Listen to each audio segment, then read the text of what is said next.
Check చేసుకోండి. Before there మనతో పాటు కప్పర ప్రసాద్ గారు, భారతీయ జనతా పార్టీ అధికార ప్రతినిధి అందుబాటులో ఉన్నారు. కప్పర ప్రసాద్ గారు నమస్తే. నమస్కారం అండి. నాసిక్ విషయం ఇంకా మర్చిపోనే లేదు. సో హైదరాబాద్లో ఈ మధ్య కాలంలో ఒక ఆటో డ్రైవర్ భరత్ అనేటువంటి ఆటో డ్రైవర్ తన మతాన్ని మార్చుకుంటే తండ్రిని మార్చుకున్నట్టే అని చేసినటువంటి కామెంట్ పైన ఏకంగా నిలువున నిలదీసి అక్కడనే దాడికి ప్రయత్నించారు. అది మర్చిపోకముందు ఏకంగా ఒక స్కూల్లో కప్పర ప్రసాద్ గారు ఒక చిన్న ఎగ్జాంపుల్ చెప్పాలనుకుంటున్నా. చెప్పండి. పశ్చిమ బెంగాల్లో భారతీయ జనతా పార్టీ అధికారంలోకి వచ్చిన తర్వాత ఈ మధ్యకాలంలో కొన్ని వార్తల్లో నేను చూస్తూ ఉన్నా. సో అక్కడ స్కూళ్ళల్లో పిల్లలకు కనీసం వందే మాతరం నోరు తిరగట్లేదు, కనీసం వందే మాతరం చదవడానికి కూడా రావట్లేదు. అంటే ఇంతకాలం దేశానికి సంబంధించినటువంటి జాతీయ గీతాన్ని కూడా విద్యార్థులకు దూరం చేశారు. అంటే కేవలం మత కోణంలో మాత్రమే చూస్తే ఇది వాస్తవంగా అంగీకరించాల్సినటువంటి విషయం. సో ఇట్లాంటి పరిస్థితుల్లో హైదరాబాద్ లాంటి ఒక నడిబొడ్డున ఒక సక్సెస్ స్కూల్ లాంటి ఒక ప్రైవేట్ స్కూల్లో ఈ డైరీలో రాసి ఖచ్చితంగా ఇది హోంవర్క్ చేసుకొని రావాలి అని చూడడం, దీన్ని ఎట్లా చూస్తున్నారు? దీన్ని ఎట్లా చెప్తున్నారు? ఎంతవరకు? మీకు రాజ్ న్యూస్ ప్రేక్షకులు నమస్కారం అండి. నమస్తే అండి. ఇప్పుడు ప్రధానంగా రేవంత్ రెడ్డి గారు ఓపెన్ గా చెప్పింది ఏంటంటే Congress is Muslim, Muslim is Congress.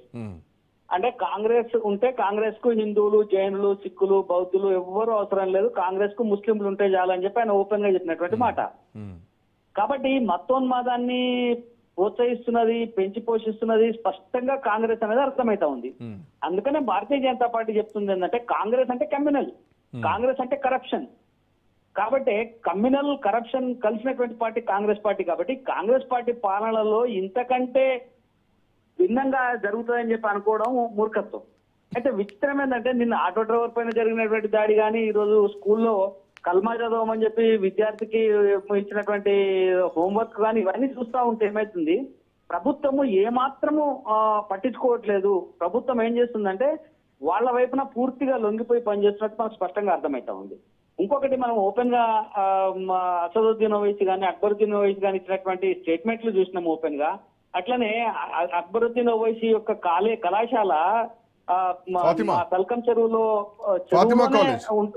చెరువులోనే ఉంటే కూడా, ఫాతిమా కాలేజ్ చెరువులోనే ఉంటే కూడా దాన్ని కూల్చడానికి ఇష్టపడినటువంటి ప్రభుత్వం అది చెరువులో లేదని చెప్పి రిపోర్ట్ ఇచ్చింది. అంటే ఇక్కడ మనకు స్పష్టంగా అర్థమవుతుంది ఏంటంటే ఈ ప్రభుత్వం, ఈ రేవంత్ రెడ్డి ప్రభుత్వం, మేము అందుకనే అంటున్నాం ఆయన అనుముల రేవంత్ రెడ్డి కాదు, ముల్లా రేవంత్ రెడ్డి ఆయన అని చెప్పి. మా వాళ్ళు అప్పుడప్పుడు రేవంత్ వద్దీన్ కూడా అంటారు. ఏదైనా ముల్లా అయినా వద్దీన్ అయినా ఏదైనా అయినా ఎంఐఎం కు లొంగిపోయి ముస్లిం మతోన్మాదులకు లొంగిపోయి పనిచేస్తున్నటువంటి ప్రభుత్వం ఇది. కాబట్టి ఈ ప్రభుత్వంలో ఇంతకంటే ఎక్కువ ఆలోచన చేసేటువంటి పరిస్థితి లేదు. కాబట్టి మేము ఒకటి ఇస్తున్నాం. మేమేం చెప్తున్నాం అంటే ఈ దేశంలో లేదా ఈ రాష్ట్రంలో ధర్మం బతకాలంటే, ఈ దేశంలో ఈ రాష్ట్రంలో హిందువులు స్వేచ్ఛగా తిరగాలంటే, ఈ విద్యాలయాలలో జాతీయ విద్యా విధానం అమలు కావాలంటే ఖచ్చితంగా భారతీయ జనతా పార్టీ అధికారంలోకి రావాల్సినటువంటి అవసరం ఉన్నది. కాబట్టి ఇందాక మీరు పశ్చిమ బెంగాల్ ఉదాహరణ కూడా తీసిండ్రు. కాబట్టి చెప్పాలనుకున్నా, పశ్చిమ బెంగాల్లో మమతా బెనర్జీ అనేటువంటి వ్యక్తి, మమతా బేగం, మొత్తం ఆమె ఉన్నన్ని రోజులు కళాశాలలో వందే మాత్రం వాడలేదు, జనగణమన వాడలేదు, ఆ హిందువులకు సంబంధించినటువంటి పూజా విధానాలు చెప్పలేదు.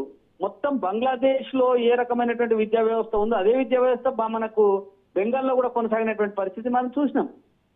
అదే విధానం ఇలా రాష్ట్రంలో కూడా అమలవుతుంది. మీరు చూస్తేనండి గ్రామాలలో దేవాలయాలను కూలగొడుతున్నాం. మేము మొన్న చూసిన వరంగల్లో చారిత్రాత్మకమైనటువంటి దేవాలయాన్ని కూలగొట్టినటువంటి పరిస్థితి. అంటే మీరు ఎక్కడ చూసినా హిందుత్వం మీద దాడి జరుగుతా ఉంది, హిందువుల మీద దాడులు జరుగుతా ఉన్నాయి. ఇప్పుడు వాళ్ళు వక్ఫ్ బోర్డు విషయంలో కూడా ఎక్కడన్నా ఒక దగ్గర పచ్చ జెండా బాతి ఇవి భూమి వక్ఫుదే అంటే వక్ఫుదైపోయేటువంటి చట్టాన్ని ప్రభుత్వం తీసుకొని వచ్చింది. కాబట్టి దేవాలయాల ఆస్తులకు రక్షణ లేకుండా పోతున్నారు. హైదరాబాద్ లో దేవాలయాల ఆస్తుల పరిరక్షణ కోసం కొట్లాడుతున్నటువంటి సంఘాల పట్ల ప్రభుత్వం కేసులు పెట్టి లోపలేస్తా ఉన్నది. కాబట్టి ఈ విధానాన్ని భారతీయ జనతా పార్టీ తీవ్రంగా ఖండిస్తుంది.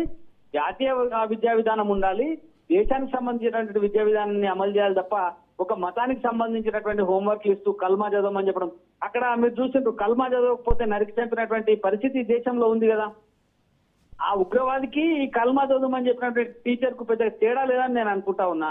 కాబట్టి ప్రభుత్వం ఇప్పటికైనా వీళ్ళపైన కఠిన చర్యలు తీసుకోవాలి.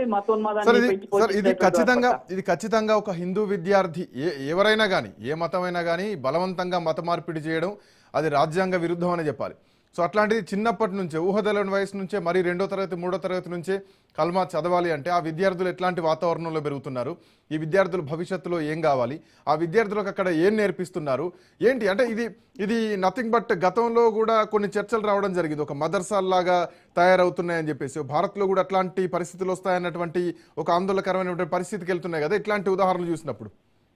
ఇది స్పష్టంగా అండి ఇప్పుడు మనకు అర్థమవుతుంది కదా, ఒక విద్యార్థిని కల్మా చదవమని చెప్తే అసలు కల్మా అంటే నువ్వు తెలియని విద్యార్థికి నువ్వు కల్మా చదువుకోనరా అని